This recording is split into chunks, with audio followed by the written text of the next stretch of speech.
With me, Home Minister Amit Shah, on a day the government held its first cabinet meeting of the second year of NDA-2 in the capital. As the first year of Narendra Modi's second term comes to a close, India's Home Minister is live with us to answer questions on a range of issues. Amit Shah has been the master blaster in NDA's second innings, so let's go straight over to him. Amit Shah ji, आपको हमें interview देने का बहुत बहुत धन्यवाद। सबसे पहले मैं बधाई देना चाहूंगा इस सरकार को 1 साल पूरा करने के लिए। इसलिए मेरा पहला सवाल सीधा और सरल सा है, इस 1 साल में मोदी गवर्नमेंट की दूसरी पारी, ये 1 साल में आप अपनी सबसे बड़ी उपलब्धियां किसको मानते हैं? देखिए राहुल जी, 1 साल की उपलब्धियां बहुत सारी है, मगर मैं आपके माध्यम से देश की जनता को ये बताना चाहता हूं कि मोदी 1 और मोदी 2 को अलग करके नहीं देखा जा सकता, क्योंकि 2014 में जो ऐतिहासिक जनादेश मिला, जिस जनादेश के तहत बहुत लंबे अरसे के बाद एक पूर्ण बहुमत की सरकार बनी और आजादी के बाद पहली बार किसी नॉन कांग्रेसी दल को, भारतीय जनता पार्टी को पूर्ण बहुमत मिला और उसका नेतृत्व मोदी जी कर रहे थे। ये जनादेश मोदी जी के नेतृत्व के लिए था और 5 साल तक मोदी जी ने एक महान भारत की रचना का फाउंडेशन डालने का, एक ठोस नींव डालने का काम किया और इसकी कंटिन्यूटी में ही 19 का जनादेश मिला और 19 से 20 तक का 1 साल गया है। तो मैं पहले बहुत कम समय में 14 से 19 की उपलब्धियों को भी बताना चाहूंगा, क्योंकि जब तक ये मैं लोगों को ताजा नहीं कराऊंगा तब तक 19 से 20 की बात करनी बेईमानी होगी। सबसे पहले नरेंद्र मोदी सरकार की, नरेंद्र मोदी सरकार 1 की उपलब्धि है कि देश के 60 करोड़ लोग जो उपेक्षित महसूस करते थे, वो 60 करोड़ लोगों के जीवन के अंदर एक नई आशा का किरण लेकर नरेंद्र मोदी सरकार आई। उस मायने में, क्योंकि 60 करोड़ लोगों का पूरा जीवन अपना रोजी रोटी में ही चला जाता था, ना वो स्वप्न देख सकते थे, ना आगे की सोच सकते थे, ना अपनी पीढ़ी को आगे बढ़ाने के लिए सोच सकते थे। इनका जीवन स्तर भी नीचे से नीचे जाता रहा था। 60 साल तक किसी ने इनकी चिंता नहीं करी थी, विशेषकर कांग्रेसी सरकारों ने। नरेंद्र मोदी सरकार ने सबसे पहले इन 60 करोड़ लोगों का जीवन स्तर को उठाने के लिए काम किया। सबसे पहला काम, जनधन योजना के तहत 31 करोड़ बैंक अकाउंट खोलकर, देश में एक भी परिवार ऐसा नहीं है आज जिसके पास बैंक अकाउंट नहीं है। बैंक अकाउंट खोलने का सबसे बड़ा फायदा गरीब व्यक्ति को यह हुआ, हालांकि विपक्ष इस पर तंज कसता है कि बैंक अकाउंट को क्या करें। उनको मालूम नहीं है कि जो सरकारी मदद बिचौलियों के माध्यम से जाती थी, राजीव गांधी स्वयं कहते थे कि 1 रुपया भेजते हैं, 85 पैसा खाया जाता है, 15 पैसा पहुंचता है। तो 31 करोड़ लोगों को, 60 करोड़ परिवारों को, 60 करोड़ लोगों को, 31 करोड़ व्यक्तियों को ये डीबीटी के माध्यम से फायदा सीधा मिलने लगा। आयुष्मान भारत योजना, 50 करोड़ लोगों को उनके स्वास्थ्य की कोई व्यवस्था ही नहीं थी देश में। वो सरकारी अस्पताल तक पहुंचते थे, नहीं पहुंचते थे, महीनों तक उनको लाइन में खड़ा रहना था। आज वो 50 करोड़ लोगों को 5 लाख तक का स्वास्थ्य का पूरा खर्चा, hospitalisation, operation, post operative hospitalisation और घर पर जाने के 250 रुपया अलग से, सारी दवाइयां, सारी रिपोर्ट्स, ये सारा 5 लाख तक का भारतीय जनता पार्टी की नरेंद्र मोदी सरकार देती है। और 1 करोड़ लोग, राहुल जी, 1 करोड़ लोग इसका फायदा उठा पाए हैं। मैं मानता हूं कि इनके जीवन के अंदर एक नई शुरुआत, 1 करोड़ लोगों के ऑपरेशंस और छोटी मोटी बीमारियां, बड़ी से बड़ी बीमारियां भी इसके तहत आज अच्छे होकर वो अपने जीवन को नई दृष्टि से देख रहे हैं। उज्ज्वला योजना के तहत 8 करोड़ गरीब परिवारों को गैस का सिलेंडर दिया गया, उनके घर को धुएं से मुक्त किया गया। 2.5 करोड़ लोगों के घर में जो अंधेरा था, बिजली कभी 60 साल के, 70 साल की आजादी तक देखी नहीं थी, वो 2.5 करोड़ लोगों के घर में बिजली के कनेक्शन भेजे गए। स्वच्छ भारत अभियान के तहत 10 करोड़ शौचालय बनाए गए। प्रधानमंत्री आवास योजना के तहत 2.5 करोड़ घर दिया और 5 करोड़ लोगों को घर देने का अलॉटमेंट कर दिया है, जिसकी प्रोसेस चल रही है। इसके साथ साथ देश की सुरक्षा, सीमाओं की सुरक्षा को भी मोदी वन में सुनिश्चित कर दिया गया। एयर स्ट्राइक और सर्जिकल स्ट्राइक ने सिद्ध कर दिया कि भारत की सीमाओं के साथ कोई छेड़खानी नहीं कर सकता। और इतनी फर्म रक्षा नीति आजादी के बाद पहली बार मोदी जी के नेतृत्व में पूरी दुनिया के सामने आई। पहले कहते थे कि अमेरिका और इजरायली ये दो देश ही अपनी सीमाओं की सुरक्षा के लिए गंभीर है, मगर अब वो दो देशों की सूची में हमारा देश भी शुमार है। वन रैंक वन पेंशन, इसका लोगों तक, सभी सेनानियों तक, रिटायर्ड और अभी जो सेवारत है सभी तक पहुंचाकर उनके परिवारों की पहली बार चिंता करने का किसी प्रधानमंत्री ने साहस किया।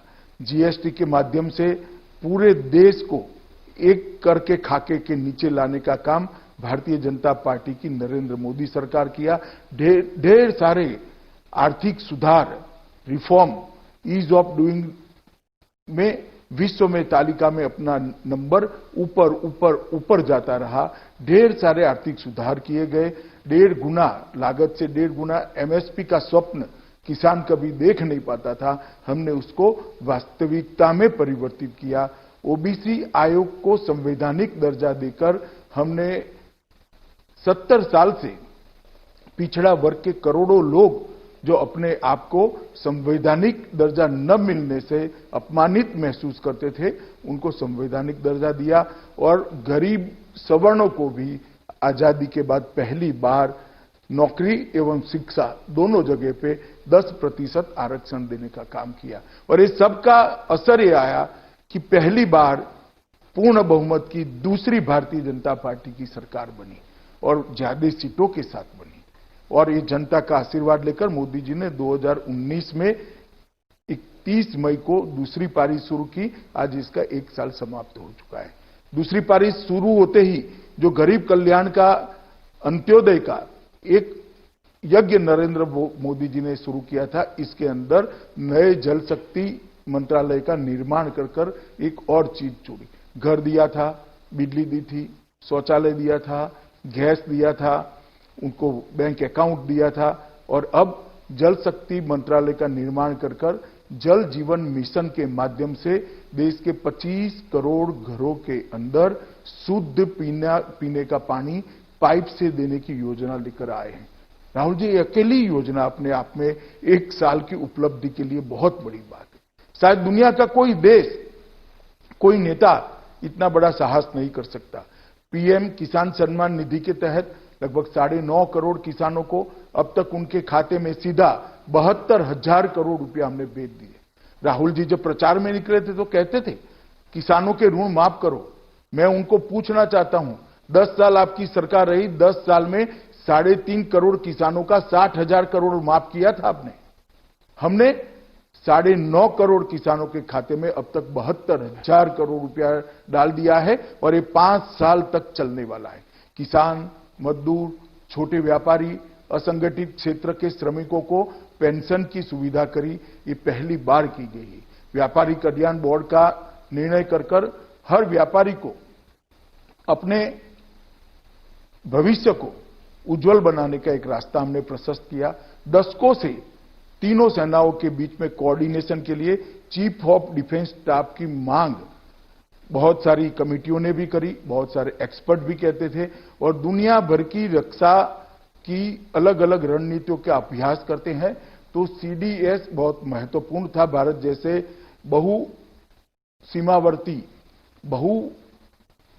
सीमावर्ती देश के लिए वहां पर सीडीएस पद का नरसिप सृजन किया और सीडीएस को हमने लागू भी कर दिया। आज सीडीएस अपना काम कर रहे हैं। आरसेप सालों से, कांग्रेस के समय से आरसेप के अंदर ज्वाइन होने की चर्चा चलती थी, मगर जब आरसेप का असली मसौदा सामने आया और इस पर विचार किया गया कि इससे ना किसानों का भला होने वाला है, ना एमएसएमई का भला होने वाला है, ना छोटे दुकानदारों का भला होने वाला है, ना भारत के मैन्युफैक्चरिंग सेक्टर का भला होना है। एक बोल्ड डिसीजन लेते हुए, राजनीतिक इच्छा शक्ति का परिचय कराते हुए आरसेप को मोदी जी ने समाप्त कर दिया। हम नहीं ज्वाइन हुए और मैं मानता हूं कि बहुत बड़ा फैसला था। 6 एम्स नए बनाए गए, 75 नए मेडिकल कॉलेज बनाए गए, 5000 एमबीबीएस की सीटें बढ़ाई गई, 1000 पोस्ट ग्रेजुएट डॉक्टरों की सीटें बढ़ाई गई। आदिवासी बच्चों के लिए 450 से ज्यादा एकलव्य मॉडल रेसिडेंशियल स्कूल को बनाने का काम किया गया और मछुआरों के लिए एक अलग मंत्रालय बनाने का काम भी किया गया। और ढेर सारे ऐसे फैसले हुए राहुल जी जिसकी देश की जनता 70 साल से राह देखती थी। देश की जनता मानती थी, मांगती थी कि धारा 370 और 35 को निरस्त कर दिया जाए, क्योंकि जब तक धारा 370 और 35 है, कश्मीर का भारत के साथ जुड़ाव परमानेंट कभी हो नहीं सकता। किसी की हिम्मत नहीं थी। नरेंद्र मोदी जी ने 5 अगस्त को धारा 370 और 35 को निरस्त कर दिया और कश्मीर को हमेशा के लिए भारत का अभिन्न अंग बनाने का काम किया। 35 से हटने से पश्चिमी पाकिस्तानी शरणार्थी, छम वैली के निवासी, गोरखा सफाई कर्मचारी, महिलाओं, कश्मीरी महिलाओं को अब पूर्ण नागरिकता का अधिकार मिल गया है। इसके साथ हमने सीएए भी लाया। उत्पीड़ित हिंदुओं, सिखों, बौद्ध, जैन, क्रिश्चियन नागरिक जो हमारे सीमावर्ती राष्ट्रों से आते हैं, उत्पीड़न के मारे आते हैं, उनको नागरिकता 60 साल से देने का कोई प्रावधान नहीं था। आज हमने उनको सम्मान देने का निर्णय किया। श्री राम जन्मभूमि का ऐतिहासिक फैसला आने के बाद राम जन्मभूमि निर्माण के लिए ट्रस्ट की रचना की गई और उसका मार्ग प्रशस्त कर दिया गया। जो प्रश्न अंग्रेजों के समय से लटकता था, उसका भी निराकरण यही एक साल में आया। गुरु नानक देव की 550वीं जयंती में करतारपुर साहिब कॉरिडोर की शुरुआत की। करोड़ों करोड़ों हिंदू और सिखों को करतारपुर साहिब में जाकर नानक देव जी की सेवा में मत्था टेकने के लिए एक व्यवस्था भारत सरकार ने बनाई। आर्म्स एक्ट के अंदर, एसपीजी एक्ट के अंदर सुधार हुआ और सीआरपीसी, आईपीसी की सुधार की प्रक्रिया भी शुरू करी। ढेर सारे काम 1 वर्ष के अंदर हुए हैं। इसके साथ आज ही देश दूसरे वर्ष की पहली कैबिनेट में आज बहुत सारी घोषणाएं हुई है। देश के किसान, देश के लघु और मध्यम उद्योग, रेहड़ी पटरी वालों के कल्याण के लिए बहुत सारे निर्णय लिए हैं। 14 फसलों पर 50 से 83% मुनाफा मिले, इस प्रकार की मिनिमम सपोर्ट प्राइस को हमने तय किया है। कृषि के 3 लाख तक के सभी कर्ज को भुगतान की तिथि को 31 अगस्त तक बढ़ाई गई है। किसानों का 3 लाख तक के लोन पर का ब्याज में 2% की छूट दी गई है। किसानों को 28,000 करोड़ की सब्सिडी की घोषणा की है। पीएम स्वनिधि योजना से फुटपाथ और रेहड़ी पटरी वालों को 10,000 रुपये तक का कर्ज देने का हमने प्रावधान करा है। एमएसएमई के लिए 50,000 करोड़ की इक्विटी का प्रस्ताव पहली बार कोई सरकार लेकर आई है और एमएसएमई के लिए 4,000 करोड़ का डिस्ट्रेस्ड एसेट फंड भी आज निर्माण करने का देश की कैबिनेट ने फैसला किया है। मैं बताना चाहता हूं राहुल जी, और सबसे बड़ी उपलब्धि 1 साल की, कोविड के सामने हम सफलतापूर्वक लड़ाई लड़े हैं और आज पूरी दुनिया कहती है कि नरेंद्र मोदी के नेतृत्व में भारत ने कोविड के खिलाफ एक सफल लड़ाई लड़ी है। सभी राज्य सरकारों को साथ में रखकर संघीय ढांचों को मजबूत करते हुए नरेंद्र भाई ने देश की जनता को कोविड के लिए लड़ने के लिए प्रेरित किया। अब तक महामारियों में, अब तक कुदरती आपदाओं में सिर्फ सरकारें लड़ाई लड़ती थी। पहली बार है कि सरकार और देश के प्रधानमंत्री के साथ 130 करोड़ की जनता कंधे से कंधा मिलाकर ये महामारी के खिलाफ लड़ रही है। मैं मानता हूं ये मोदी जी के नेतृत्व और भारतीय जनता पार्टी की सरकार की बड़ी उपलब्धि है। अमित शाह जी, आपने बहुत विस्तार से बखूबी आपने अपनी सरकार की उपलब्धियां गिनाई। करीब आपने मेरे पहले 2-3 सवालों का जवाब पहले ही उसमें दे दिया। तो मैं सीधा कोरोना पे जाना चाहूंगा। मुझे लगता है कि ये बहुत बड़ी महामारी है जिससे पूरा देश जूझ रहा है। अनलॉक 1 से क्या उम्मीद करी जा सके? अगर देखा जाए तो अभी भी जो है कोरोना काफी तेजी से बढ़ रहा है। बड़े बड़े शहरों में, काफी सारे प्रदेशों में ये तेजी से बढ़ रहा है। मृतकों की संख्या ऊपर हो रही है और हम अनलॉक 1 की बात कर रहे हैं, तो इस अनलॉक 1 से सरकार से जनता क्या अपेक्षा रखे?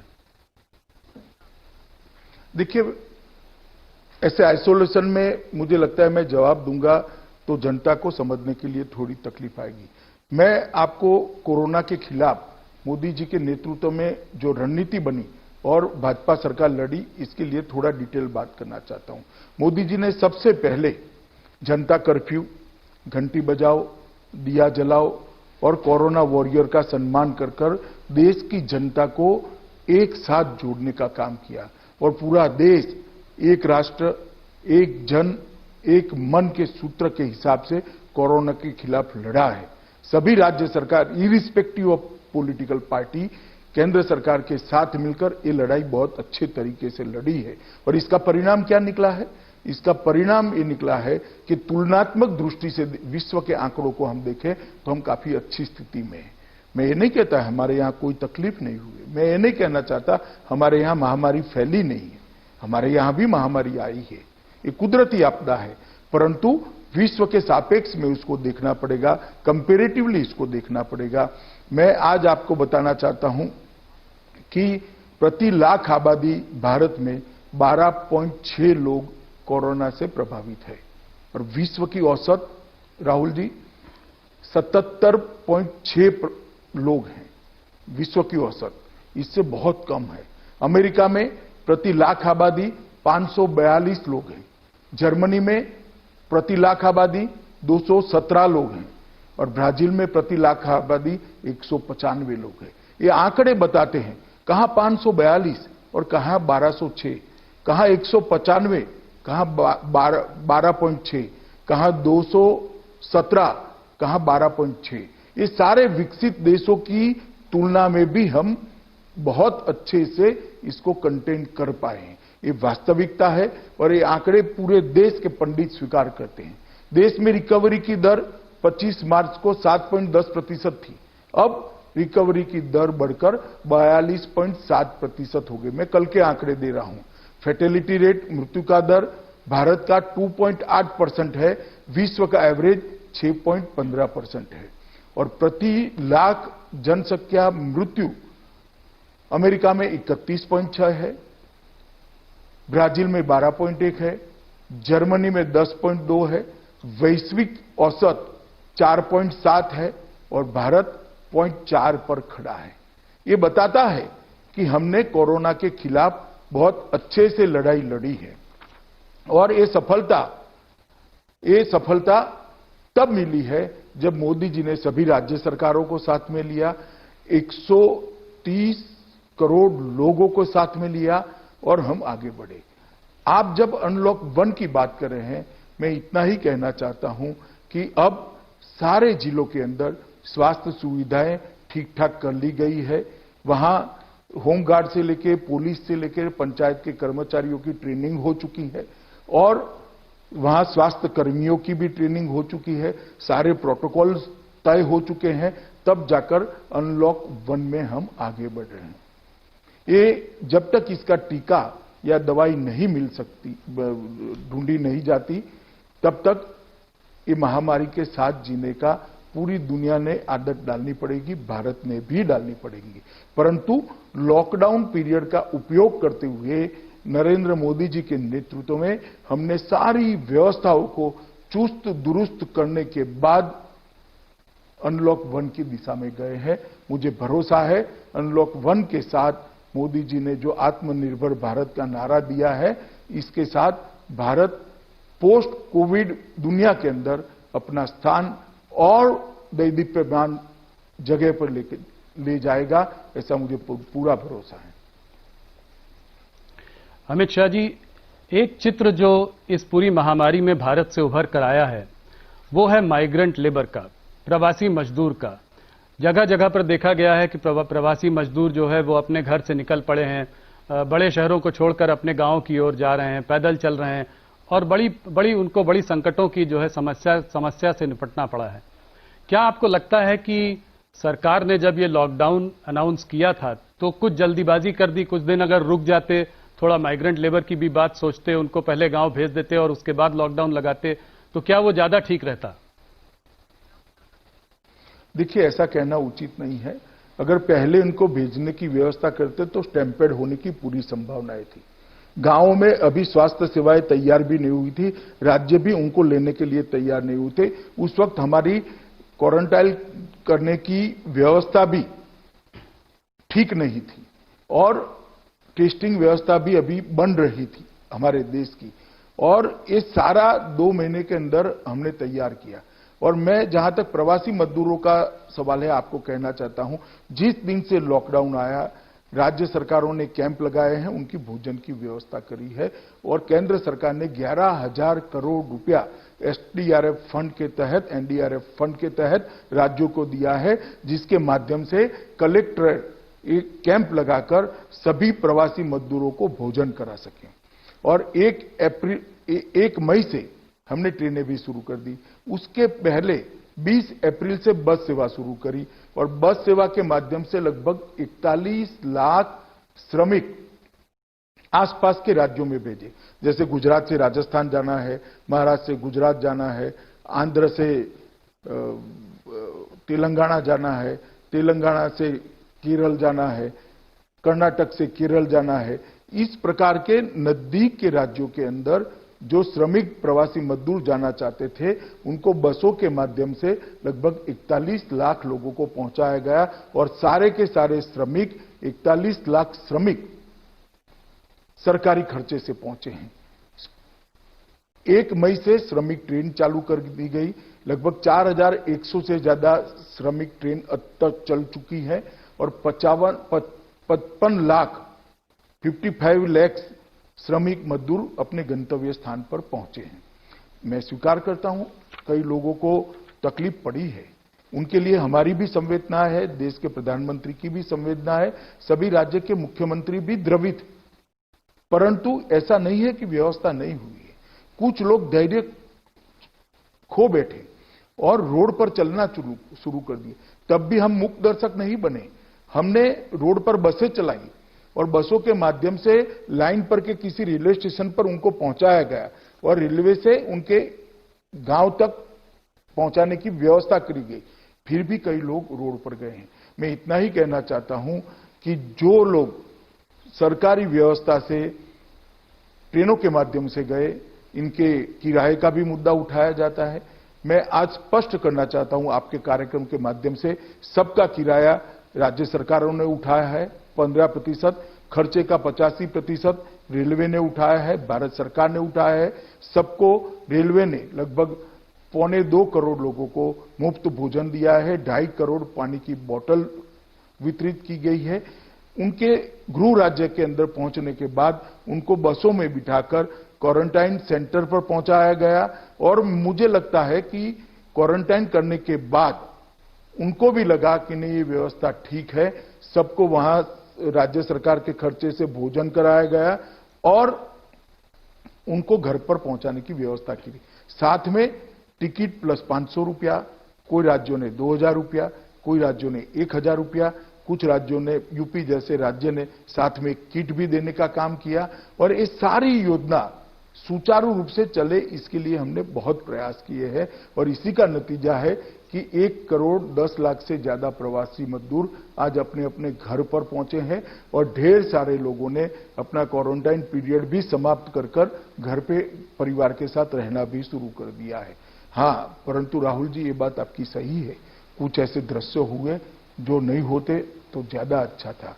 कई राज्यों ने रिक्शाएं करी माइक वाली, और उनकी बस्तियों में घुमाया कि कोई जल्दबाजी न करे, परंतु फिर भी कुछ लोग रोड पर निकल गए हैं, और ऐसे दृश्य बने हैं।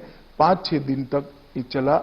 उसके बाद हमने जो व्यवस्था करी वो लोग समझने लगे, और स्ट्रक्चर्ड व्यवस्था से ही जाने लगे। आज ऐसी स्थिति है कि जाने वालों की भीड़ बहुत कम है। धीरे धीरे ट्रेनें भी, आज तो शायद 70 या 80 ट्रेनों की ही डिमांड राज्यों से मिली है। आज भी केंद्र सरकार ट्रेन देने के लिए तैयार है, मगर अब ट्रेनों की डिमांड कम हुई है। तो प्रवासी मजदूरों के लिए ढेर सारी चीजें हमने करी है, मगर कुछ लोग जिनको नुक्से ही निकालना है, उनको तो क्या कह सकते हैं, मैं इतना ही कहना चाहता हूं। राहुल गांधी जी ने कुछ हो सकता।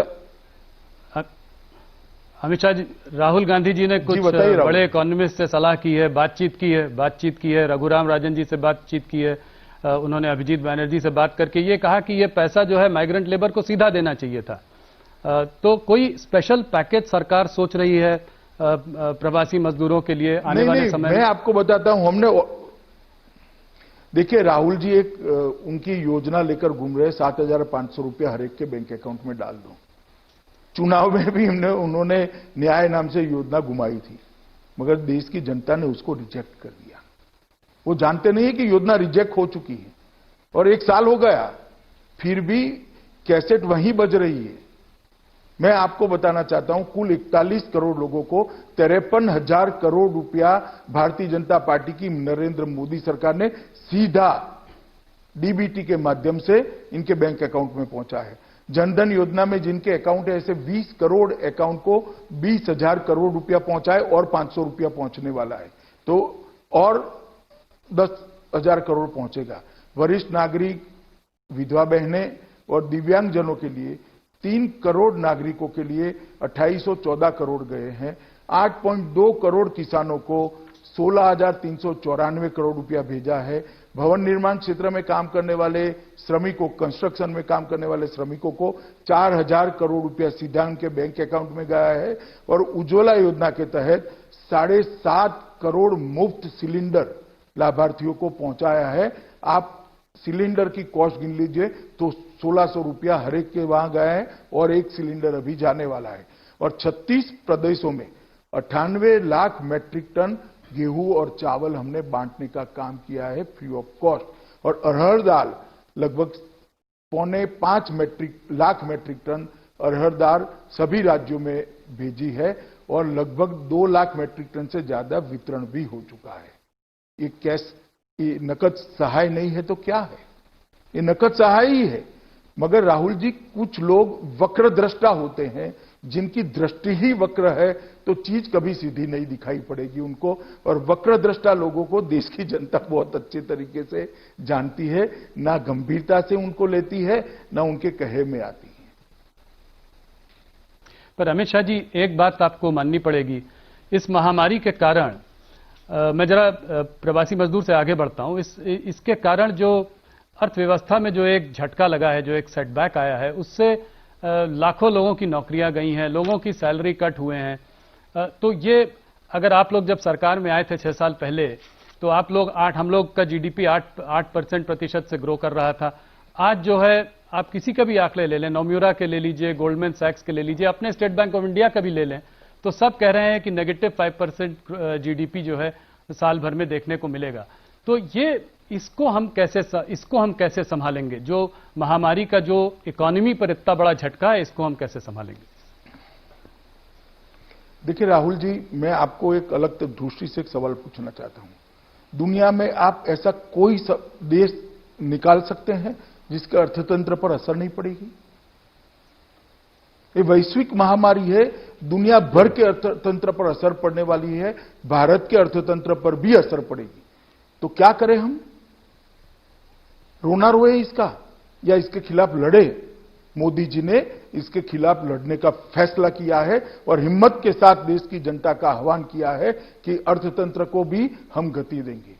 ढेर सारे रिफॉर्म्स किए गए हैं, 20 लाख करोड़ रुपए का पैकेज दिया गया है और मुझे भरोसा है देश की युवा शक्ति, श्रम शक्ति, संकल्प शक्ति और मोदी जी के नेतृत्व की ताकत पर कि ये देश आत्मविश्वास से भरपूर जगमग होकर आत्मनिर्भर बनकर एक चतुसूत्री आत्मनिर्भरता को हम वास्तविकता में बदल कर रहेंगे। और आप देखिएगा कि पोस्ट कोविड दुनिया के अंदर भारत का स्थान प्री कोविड दुनिया में जो था इससे और अच्छा बनेगा, इसका मुझे तो कम से कम भरोसा है। जो नेगेटिव सोचने वाले लोग हैं, जो लोग वक्रदृष्टा है, उनके लिए रोना रोना एक विषय हो सकता है, मगर मोदी जी इस आपदा को भी अवसर में बदलने के लिए कृत संकल्प है और मुझे भरोसा है मेरे नेता पर, उनके नेतृत्व में, उनको बताए हुए रास्ते पर ये देश आगे बढ़ेगा। अमित शाह जी, थोड़ा सा आत्मनिर्भर भारत पर जो प्रधानमंत्री ने जो बात की है उस पर जरा आपसे थोड़ा जानना चाहूंगा। जो बात हो रही है वोकल फॉर लोकल, तो इसको आप कैसे समझाएंगे हमारे दर्शकों को? लोगों का यह भी मानना है कि कहीं ऐसा तो नहीं कि हम लोग आइसोलेशनिस्ट होते जा रहे हैं, इंडिया वर्ल्ड से डीकपल हो जाएगा क्योंकि हम लोग बात कर रहे हैं कि जो इंडिया में बने सामान उसी को आप कंज्यूम करें, उसी को लें। और कहीं जो हमने 1991 में एक लिबरलाइजेशन की पॉलिसी चालू की थी जिससे इंडिया को हम देश के संग जोड़ना चाह रहे थे, ग्लोबलाइजेशन की एक बात थी, कहीं इससे हम पीछे तो नहीं जा रहे हैं? इसको आप कैसे समझाएंगे? देखिए, जरा भी पीछे नहीं जाएंगे। 130 करोड़ की आबादी हमारी शक्ति है। क्या हमारे अर्थतंत्र को मजबूत करने के लिए इसका उपयोग नहीं करना चाहिए? मैं तो अपील करना चाहता हूं हर भारतीय को कि एक निश्चय कर लीजिए कि हर भारतीय भारत में बनी हुई चीजों का ही उपयोग करेगा।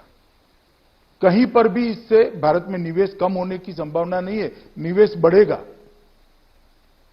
और ये हमारा अधिकार है भी। 130 करोड़ की जनता अगर तय करती है कि आज से हम विदेशी चीजों का उपयोग नहीं करेंगे, तो मैं मानता हूं कि भारत की इकोनॉमी को एक बहुत बड़ा जंप मिलने वाला है और भारत के अंदर उत्पादन का सबसे बड़ा हब दुनिया में भारत बनेगा। और मुझे भरोसा है कि इससे हमारी इकोनॉमी कभी भी वीक नहीं हो सकती, ना हम आइसोलेशन में आ सकते हैं, क्योंकि पूरी दुनिया को भारत के 130 करोड़ के मार्केट की जरूरत है। हम अपने 130 करोड़ जनता के मार्केट की जो क्षमता है, इसकी ताकत है, इसको एक बार पहचान लेते हैं और भारत को अगर मैन्युफैक्चरिंग का हब बनाते हैं तो मुझे भरोसा है कि हमारे अर्थतंत्र को एक नई गति मिलेगी। देखिए, निराशा से जीने वाले लोगों के लिए कभी रास्ते नहीं मिलते हैं। आशा से, मेहनत से और रणनीति बनाकर जो लोग अपना रास्ता प्रशस्त करते हैं, ईश्वर भी उनके साथ रहता है, दुनिया भी उनके साथ रहती है। अमित जी, हमारे वहां अगर देखा जाए हमारे देश में तो तमाम चीजें हैं जो made in China, made in Taiwan, made in Sri Lanka से आती है। कपड़े हों, खिलौने हों, तमाम चीजें, इलेक्ट्रॉनिक गुड्स हैं, उनके पार्ट्स भी चाइना से आते हैं। तो कहीं ये हमारा निशाना चाइना पर तो नहीं है? देखिए, हम कह रहे हैं कि भारत में बनी हुई चीजों का उपयोग करें और मुझे लगता है हमारा अधिकार है। कम से कम राहुल इतना कह दे कि मैं करूंगा तो एक व्यक्ति तो जुड़ जाएगा आंदोलन से। ढेर सारे लोग जुड़े हैं, आप जुड़ जाइए आज से, ऐसा मैं आपको अपील करना चाहता हूं। ये जो हमारा पैकेज है, ये पैकेज के अंदर 1,70,000 करोड़ का त्वरित लाभ भी दिया है। उनको एक कोविड महामारी के कारण जो नुकसान हुआ है, हमारे छोटे उद्यमी हैं, ट्रेडर्स हैं, किसान हैं, श्रमिक मजदूर है, इनको बैठा करने के लिए भी व्यवस्था है। इनके वर्किंग कैपिटल की व्यवस्था की है, जिसकी गारंटी भारत सरकार ने ली है। आज पहली बार एमएसएमई के वर्किंग कैपिटल की गारंटी भारत सरकार ने ली है और डिस्कॉम के लिए 90,000 करोड़ रुपए का एक पैकेज दिया है। एमएसएमई के लिए 3 लाख करोड़ का पैकेज दिया है। और तीसरा जो रिफॉर्म्स करे हैं, ये रिफॉर्म्स से हम लॉन्ग टर्म हमारे भारत को मैन्युफैक्चरिंग हब बनाने की एक नींव डालने का काम करेंगे। मैं मानता हूं कि मोदी जी की इस रणनीति को, जिन्होंने 6 दशकों तक अपने परिवार के लिए ही सोचा है और सत्ता का सुख ही सिर्फ भोगा है, वो परिवार ये रणनीति को नहीं समझ सकता, क्योंकि इनके पास बहुत मौके देश की जनता ने दिए। देश वहां का वहां रहेगा, परिवार मजबूत होता गया। अब समय आया है, नेतृत्व ऐसा आया है जो देश को मजबूत करना चाहता है और देश की जनता इसके साथ है। अमित शाह जी, मैं जरा चाइना की ओर मुड़ता हूं। चाइना से जो हम लोगों को जो मैसेज आ रहा है वो थोड़ा गंभीर दिखाई देता है। चाइना ने अभी जो हाल में हांगकांग के संग और ताइवान के संग भी करने की कोशिश की है, उससे उनका इंटेंट साफ नजर आता है। भारत में आप इस प्रॉब्लम को कितनी गंभीरता से देखते हैं? क्या चाइना सच में एक घुसपैठी की तरह अंदर घुस आया है? और लाइन ऑफ एलएसी की जो बात है उसमें आपको कितनी गंभीरता से इस इशू को आप ले रहे हैं? देखिए, एलएसी की सवाल को कोई राष्ट्र, कोई सार्वभौम राष्ट्र हल्के से नहीं ले सकता। अभी सेना के स्तर पर और डिप्लोमेटिक स्तर पर बातचीत चालू है, मगर मैं एक बात आपको कह देता हूं, नरेंद्र मोदी सरकार हमारी सीमाओं और हमारे सार्वभौमत्व के साथ एक किंचित मात्र भी समझौता नहीं करेगी। हम इसके रक्षा के लिए अडिग खड़े रहेंगे। क्या आप चाइना से आप डिसअपॉइंटेड हैं? क्योंकि चाइना से बातचीत पिछले कुछ सालों से चल रही है। 2 बार प्रधानमंत्री मोदी जी की भी बात हो चुकी है। मेहमान नवाजी में कोई कमी नहीं रही है। फिर इस तरह का उनका रवैया क्यों? देखिए, मैंने कहा ना, अभी डिप्लोमेटिक स्तर पर और सेना के स्तर पर, दोनों स्तर पर बातचीत हो रही, मगर किसी से हमें डिसअपॉइंट होने की जरूरत नहीं है। हमारी नीति अफर है, अडिग है कि हमारी सीमाओं का ना कोई उल्लंघन कर सकता है, ना हमारे सार्वभौमत्व पर कोई सवालिया निशान लगा सकता है। इसके साथ कोई कॉम्प्रोमाइज नहीं होगा। और डिसअपॉइंटमेंट तो तब होता है जब विफलता मिलती है। विफलता मिलने की कोई संभावना नहीं। मैं पाकिस्तान की ओर भी जरा सा देखना चाहूंगा। इमरान खान के ट्वीट इधर बीच जो आए हैं, हिंदुत्व सुप्रीमेसिस्ट मोदी बोला है, और बोला है कि Pakistan is threatened with false flag operation. इस बात को आप कैसे देखते हैं? और आप ये कैसे देखते हैं कि नेपाल, चाइना और पाकिस्तान तीनों ही इस वक्त भारत के विरोध में है? देखिए, अभी सब अपने अपने यहां कोरोना के संकट में हैं, मगर आप एक बात मैंने आगे जो कहा वो समझ लीजिए। हमारी सीमाओं की सुरक्षा के लिए ये सरकार कृतनिश्चयी है। और जहां तक फॉल्स फ्लैग ऑपरेशन का सवाल है, हमने कभी किसी की सीमाओं का उल्लंघन नहीं किया है। मगर किसी ने हमारी सीमाओं का सम्मान नहीं किया, हमारी सेनाओं का सम्मान नहीं किया, तो उसको सबक सिखाने से भी हम पीछे नहीं हटे हैं, चाहे सर्जिकल स्ट्राइक हो या एयर स्ट्राइक हो। ये हमारा रिकॉर्ड दुनिया के सामने अब प्रस्थापित हो चुका है और हमारी रक्षा नीति भी अब व्याख्यायित हो चुकी है। कोरोना के मामले में अमित जी, पॉलिटिकल गर्मी भी बहुत है। ये पॉलिटिकल मुद्दा भी अपने आप में बन चुका है। सबसे पहले मैं आपसे ये जानना चाहूंगा कि ये कोरोना वायरस के स्प्रेड में आप तबलीगी जमात का कितना बड़ा हाथ मानते हैं? और मौलाना साद कहां हैं, ये कहां हैं और इनको हम लोग ढूंढ क्यों नहीं पा रहे हैं? देखिए, मैं अब कहता हूं, अभी हमारी प्रायोरिटी कोरोना के खिलाफ लड़ाई है। और जिन्होंने भी कानून को तोड़ा है, जिन्होंने भी देश के नियमों को तोड़ा है, वो किसी को हम बख्शेंगे नहीं। मैं देश की जनता को आश्वस्त करना चाहता हूं। लोग कहते हैं कि जहां तक पूरे देश की नजर कोरोना पे थी, आप बहुत बड़ा एक रोल उस पर आप अदा कर रहे हैं। आप एमएचए पूरा एक नजर रखे हुए हैं पूरे देश में। इसके बीच में भी आप मौका नहीं चुके और मध्य प्रदेश में आपने जो है सरकार बदल दी। ये ज्योतिरादित्य सिंधिया कू आपने कैसे किया? मैंने नहीं किया है। कांग्रेस के अंदर नेतृत्व के प्रति श्रद्धा कम होने के कारण कू हुआ है। देखिए, मध्य प्रदेश में कांग्रेस की सरकार थी। इसको बचाने की जिम्मेदारी मेरी कैसे हो सकती है? इसको बचाने की जिम्मेदारी सोनिया जी और राहुल जी की है। उनके यहां से इनके इतने बड़े नेता नाराज होकर इस्तीफे देकर निकल गए। इतना बड़ा ग्रुप निकल गया और किसी ने दल बदल नहीं करा है। सबने इस्तीफे दिए हैं और बाद में भारतीय जनता पार्टी ज्वाइन करिए। अब मध्य प्रदेश की जनता तय करेगी इनका फैसला सही था या गलत था। मगर मैं स्पष्ट कर दूं, ये लॉकडाउन होने के पहले हुआ है। महाराष्ट्र में भी इस तरह की बातें चलती रहती हैं कि किसी न किसी दिन इस सरकार को डिस्टेबलाइज करने की जो है एक ऑपोजिशन का हरदम वो रहा है कि जो है भारतीय जनता पार्टी डिस्टेबलाइज करने की कोशिश कर रही है। भारतीय जनता पार्टी ने भी अपना अटैक काफी बढ़ाया इधर बीच। कोरोना में महाराष्ट्र आपको पता है आंकड़े काफी जैसा दिखा रहे हैं, एक काफी गंभीर स्थिति बनी हुई है।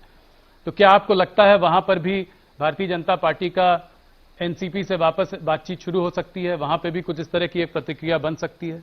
आपने कहा जनता की बात, आपने कही कि जनता अगर नाखुश हो तो सत्ता। जी राहुल जी, आप एक इतने अनुभवी जर्नलिस्ट है, मुझे एक बात बताइए, जब तक ये 3 घटक दल है महाराष्ट्र सरकार के अपने आप में और एक दूसरे के प्रति इनका भरोसा अक्षुण्ण है, सरकार कैसे टूट सकती है? और उनका भरोसा हम तो तोड़ नहीं सकते। जो सरकार में बैठे हैं वही अगर सरकार से नाराज होकर बाहर निकलेंगे तो क्या हो सकता है? कोई नहीं बचा सकता। हमने कभी ऐसा प्रयास नहीं किया कि कहीं पर भी अस्थिरता आए, और विशेषकर तब जब कोरोना की लड़ाई चल रही है। नारायण राणे जी ने भी बीच में बात प्रेसिडेंट्स रूल की थी, तो इससे इस बात को और गर्मी मिल गई।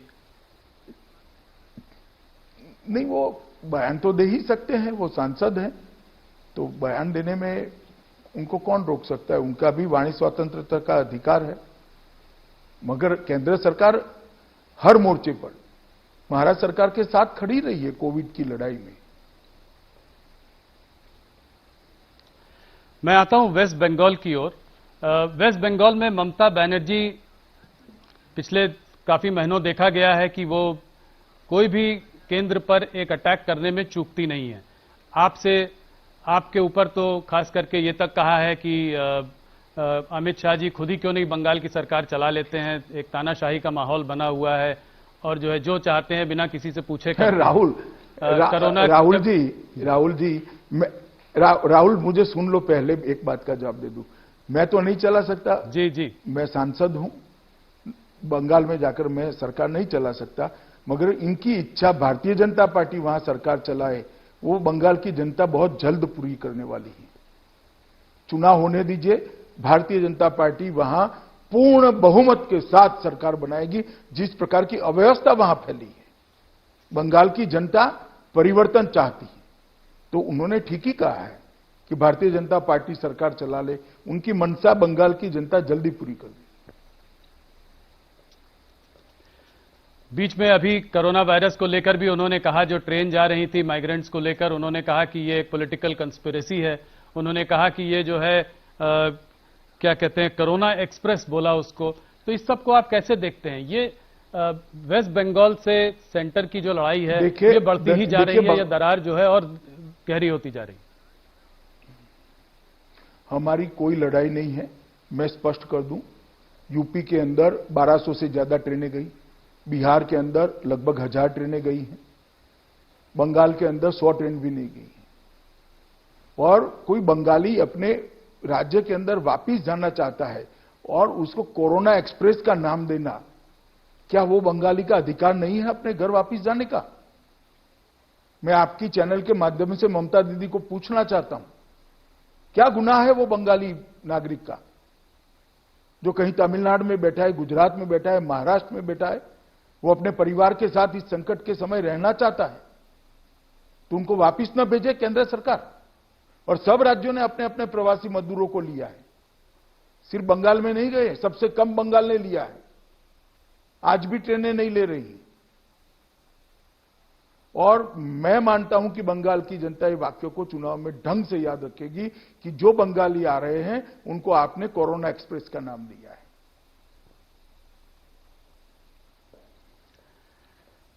अमित शाह जी, थोड़ा बात आपके मैं गृह मंत्री होने के उस पर बात करना चाहूंगा। हम लोगों ने आपसे बहुत सालों बात किया है एक भारतीय जनता पार्टी के अध्यक्ष की तरह। जब इस सरकार की दूसरी पारी शुरुआत हुई थी तो आपने धुरंधर बल्लेबाजी की। शुरू में आप छाए हुए थे, आप चारों तरफ आप कश्मीर का मुद्दा लेके आए, ट्रिपल तलाक हुआ, राम मंदिर का फैसला आया, सीएए, तमाम ये सब चीजें हुई। मैं कश्मीर पर जरा सा आपसे पहला सवाल करना चाहता हूं। क्या आपको संतोष है कश्मीर में जो हुआ, जो आप चाह रहे थे वो कर पाए? आज भी मैं देख रहा था कि टीआरएफ टेरर ग्रुप ने कहा है कि वो आउटसाइडर्स को वहां पर एकदम जो है आने नहीं देंगे। और मुझे ये भी याद है कि मुझे आपने एक बार झारखंड का जब चुनाव चल रहा था तब मैं आपसे मिलने आया था वहां पे, तो आपने मुझसे कहा था जिसको जाकर वहां रहना है जाके हर कश्मीरी आराम से रह सकता है, और ये मेरा वादा है और मेरा दावा है कि उसको कुछ नहीं होगा। तो इसको आप कैसे देखते हैं? आज कश्मीर की हालत कैसी है? कश्मीर की हालत एकदम ठीक है। 2014 से लेकर 2020 तक और 370 निरस्त करने के बाद भी आतंकवाद के आंकड़े देखिए, 90 से आज तक सबसे कम आतंकवाद के आंकड़े हैं। और इसके पहले भी श्री राजनाथ सिंह जी जब गृह मंत्री थे, कश्मीर के अंदर भारत सरकार ने अपना बहुत अच्छा परफॉर्मेंस किया था और आतंकवाद को कंट्रोल में लिया था, और आज भी है। मैं कश्मीर की जनता को भी आश्वस्त करना चाहता हूं कि उग्रवाद से, आतंकवाद से कश्मीरी बच्चों को मुक्ति दिलाने का काम नरेंद्र मोदी सरकार ही कर सकती है। अमित शाह जी, सीएए पे थोड़ी सी बात करना चाहूंगा। सीएए लाने के बाद तमाम प्रोटेस्ट हुए, देश भर में प्रोटेस्ट हुए, दिल्ली में तो बहुत बड़े दंगे भी हुए, काफी लोग मारे भी गए। इसको आप कैसे देखते हैं? क्या सरकार की तरफ से कोई कमी रह गई कम्युनिकेट करने में कि आप क्या करना चाह रहे थे, या आप इसको कोई साजिश के उस पर देखते हैं कि कोई एक साजिश थी कि इसको डिरेल किया जाए? देखिए, इसको जानबूझकर लोगों के बीच में भ्रांति पैदा कर दी गई कि सीएए से इस देश के मुसलमानों की नागरिकता जाने वाली है। मैं आज भी आपके चैनल के माध्यम से देश भर के मुसलमान भाइयों बहनों को कहना चाहता हूं कि सीएए के अंदर एक भी प्रोविजन ऐसा नहीं है जो किसी की भी नागरिकता ले ले। मैंने जब राज्यसभा में भाषण किया तो कपिल सिब्बल, श्री आनंद शर्मा और गुलाम नबी आजाद ने भी इसको स्वीकार किया कि हम नहीं कहते नागरिकता जाएगी। तो फिर भाई आपकी पार्टी की अध्यक्षा रामलीला मैदान में क्यों ऐसा बोल रही है कि आपके अस्तित्व की लड़ाई है, रोड पर आ जाइए? क्यों लोगों को उकसा रहे हो भाई काम का? मगर ये लंबा नहीं चलता है। हमने भी कम्युनिकेशन किया है, हमने भी बातों को रखी है, संसद में भी इस पर कई बार चर्चा हुई है और धीरे धीरे बात नीचे तक परकोलट हुई है कि इसको गलत तरीके से लोगों के सामने रखा गया है।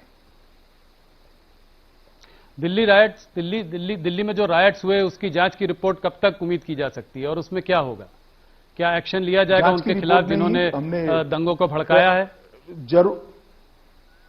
जरूर लिया जाएगा, कठोर से कठोर कदम उठाए जाएंगे। हमने षड्यंत्र का भी एक एफआईआर बनाया है जिसके तहत जांच चल रही है, और मैं आपको सुनिश्चित कर देश की जनता को और दिल्ली की जनता को विशेषकर ये कहना चाहता हूं कि अब तक के सभी राइट्स में सबसे ज्यादा कठोर कदम इसी राइट्स के अंदर उठाए जाएंगे और सजाएं भी होगी, इरिस्पेक्टिव ऑफ किसने क्या किया है, कितना बड़ा आदमी है, वो कुछ नहीं देखा जाएगा। जिसने राइट्स करे हैं, जो राइट्स के लिए जिम्मेदार है, उनको सजा दी जाएगी और बहुत अच्छे तरीके से दिल्ली पुलिस इन्वेस्टिगेट करेगी।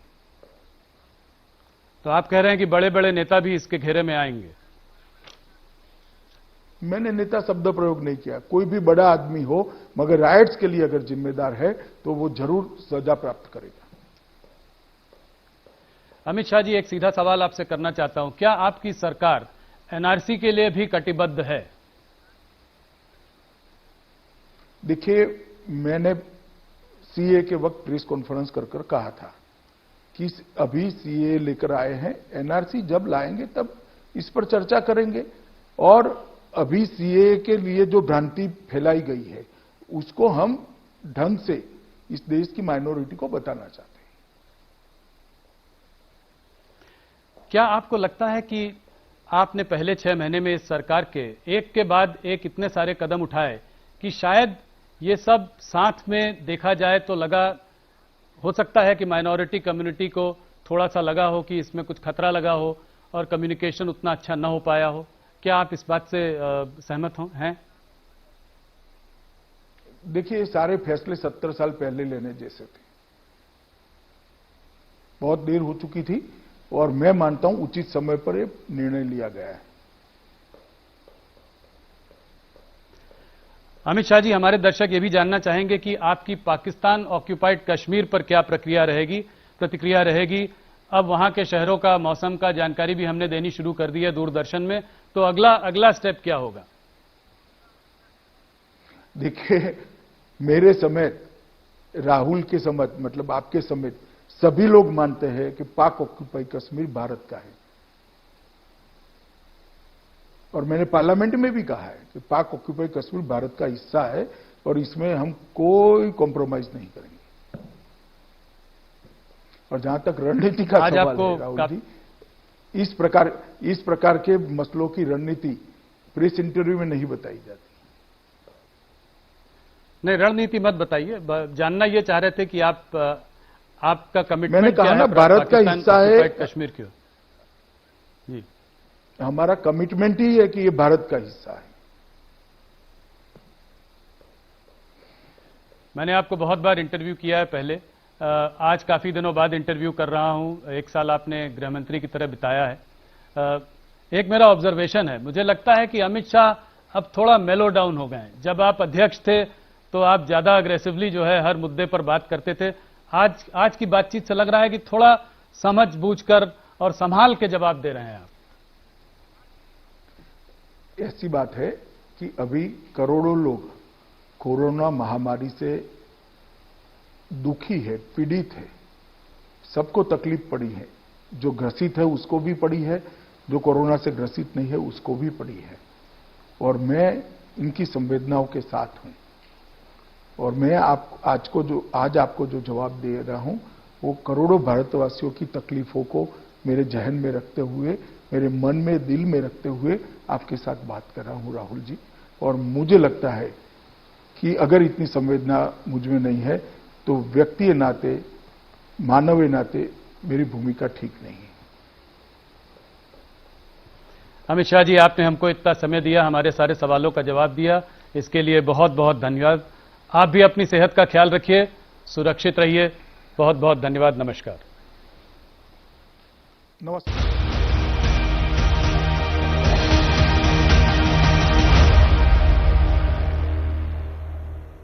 न्यूज 18 के editor in chief Rahul Joshi के सवाल के जवाब में गृह मंत्री अमित शाह ने सरकार की उपलब्धियां गिनाई।